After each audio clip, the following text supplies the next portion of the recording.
Can you explain or speak to the non-self? This is something if I'm not... Yeah, what's non-self? Sure. Who asked the question? That's the other thing.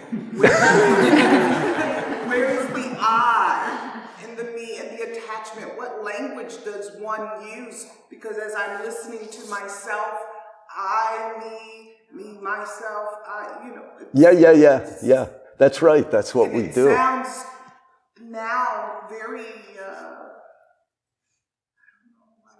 self-centered. Yeah, we are. And that's okay. It's just, that's human condition. I mean, I love watching our cats because the cats are very simple, but they're 100% attached to their situation. Completely. They're better than humans because they're simple. So their response is always 100% from their situation.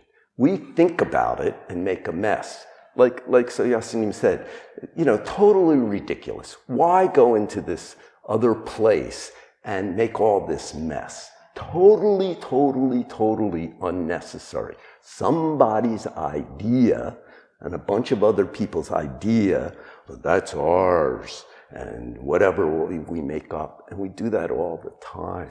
The cats are very simple. They just react to everything. That's very good.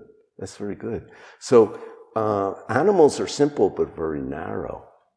So, that moment before you said anything, when I asked you, who asked that question, that's a non-self, if you want to give it a name, but don't look for it. Just do it. We're like that when we're babies, because that is our true nature. I always remember watching some baby look at their hand, and they don't know it's their hand. They don't know and they don't even know what it is. But you look at their eyes, and they're totally don't know mind. So you do have don't know. You are don't know. But as we get older, we have this survival.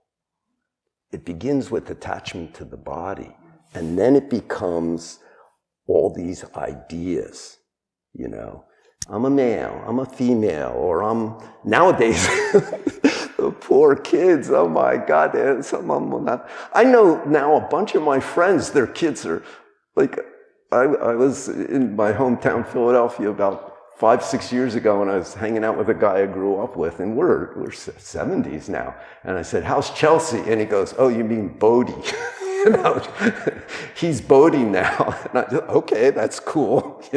My friend was cool. I saw his wife's face just went blank. It's like, our daughter thinks she's a man. But my friend was like, oh, he's Bodie. Yeah. And a lot of people like that. I think somebody was going back to Germany the other day, and it was the one I was giving cards for a woman who used to live here. And she has a daughter, but it's not anymore, is it? They don't know, because we've been everything before. You've been dogs and cats and pigs and cows and trees, I think must be. Anyway, there's a beautiful line in a song. It's from the song called Woodstock. We are stardust. We literally are stardust. At least our bodies are, because all the chemicals were made inside stars. So everything in your body was made inside a star somewhere. That means you have been the whole universe. So don't attach to this little thing. If you're not attached to it, you can use it well. And the same thing with our mind. Yeah, that's what you do when you go on vacation. You sleep as much as you want, you eat whatever you want. But when you come to the temple, you do push yourself beyond what's comfortable. And we do check. Everybody checks. Musangsa checked. You read the story of his 100-day retreat where he got enlightened. 9 times he packed up his bag to leave because it was so hard. And of course, he was doing something that we can't do. I mean, it was too intense, but he was 20 years old. He said he was very strong, and he was extremely motivated. So he ate very little, slept very little, did a very, very strong practice. But he even thought, no, this is too much. I'll just go down to a village and get married like a Japanese monk and practice slowly. But after 2 hours sleep, he'd wake up and think, no, necessary. Yeah, so checking's natural. I'm sure Buddha was checking. I wrote a couple poems about Buddha. In one of them, he's been sitting or practicing for 5 years, and he thinks, oh, I blew it, man. I had this nice wife. It's 5 years. She's sleeping with somebody else, I'm sure. You know, she's too nice looking for that. The kid doesn't know me. My father's going to give the country to somebody else, to another son, you know, because I walked out on him. And what do I got? I'm thin. I f this life up, you know. In another one, he dies and he doesn't get enlightenment. Another one of my poems, it's like, oops. You know, he probably had some checking. I don't know if Buddha did, but I imagine it sometimes, because how would he know that we all check? How does he know? How did Sansini know? How do these people know? Because they did themselves, and they tried. And sometimes you fall down, you can't do it, you know. Then you get up and you try again. Yeah. So, you know, you're still young enough that you can make your body walk around. So push a little bit. Yeah, I know you're pushing. I'm old. You what? Old. I'm old. You're 50 years old, that's not old. You want to die now? There's a few people in here who are over 50. Yeah, you're not old. 50's just getting started. You know, it's great.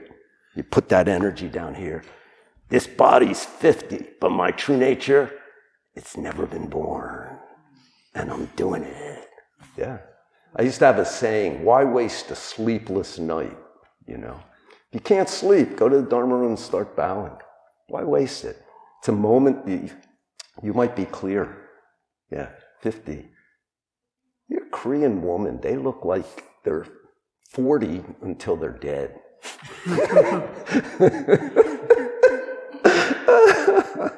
Young girl over here is complaining. Yeah, everybody checks. So how do you hit that checking? What's my correct situation now? Try and do it. And the checking mind starts screaming. You had a child. Sometimes the kid was screaming. You just have to be patient with it and keep going the right direction with it, you know? So be patient with yourself, and you're lucky now it's not intensive week. Next time, don't come during intensive week. Stay home and watch television. It's my plan. That's your plan. Okay, good. That's good. You understand yourself now. Okay. Yeah, retreat. I'll go to retreat. Do you go to bed at 9? Okay, I'll sign up for this one. That's okay. We have tools to cut into this thinking, you know. My experience, I don't know, maybe centuries ago, number one characteristic of practicing people was desire. Maybe. But in my experience, it's checking nowadays. That's the thing people do most of all, is this checking, you know, comparing and thinking about this and looking at other people or looking at myself. This person's good, this person's no good, I'm no good. We do that all the time. And unfortunately in society, it's really encouraged. I mean, that's one of the problems, definitely. I haven't lived in America in a long time, so I don't know. But in Korea, wow, that is the biggest thing. Compare, compare, compare. And people make themselves feel miserable because of it. And even if you're the top, deep inside you know you're not going to be the top forever. Muhammad Ali is my favorite sports person forever. And he had this amazing character. And when I saw him lose the first time, I was completely shocked. It's like Superman was defeated. I remember I went to this movie theater where you could watch it live. It's like 1971 or something. And he got knocked down in the 14th round. And I was just, I walked out and I felt like the whole universe, he got up and he finished the fight, but he lost, and I felt like the whole universe had just broken apart. And I saw him on TV later that week, and the guy who won, who was from my hometown, and What was his name? Joe Frazier. Yeah, you know, they had 3 great fights. And he was in the hospital after the fight, and Ali was on TV and said, well, they say I lost, so go back and train some more. And I was so impressed. This guy's self-esteem was not hindered by losing. And that's when I realized, you're only the top sometime. Everybody's like that. And if you can digest that, that's great. Then top, bottom doesn't matter. Look at that guy who's, you know, his town's getting bombed and destroyed. And after he has a practice, he's doing mantra, mantra, mantra, and something opens up inside. And he doesn't want to leave. He's just going to stay and help. He's not thinking about life and death anymore. But he's found his way. You or Mom, it was probably like that, somewhat, until your opinions started to get strong and you push the kid around. But in the beginning, it's like, you know, I used to say in our Zen centers, you don't come to morning bows. Of course, I don't come now. But, you know, I lay in bed and I'm asleep. Actually, I'm asleep. Sorry, folks. You know, go down and say, hey, Zen Master, get up. Okay, yeah. Come back in 10 hours. But, you know, I think if you don't practice strong, you'll never be able to keep the Claire thing going when you can't. I saw San Sanin, he could keep it going when he couldn't do stuff anymore.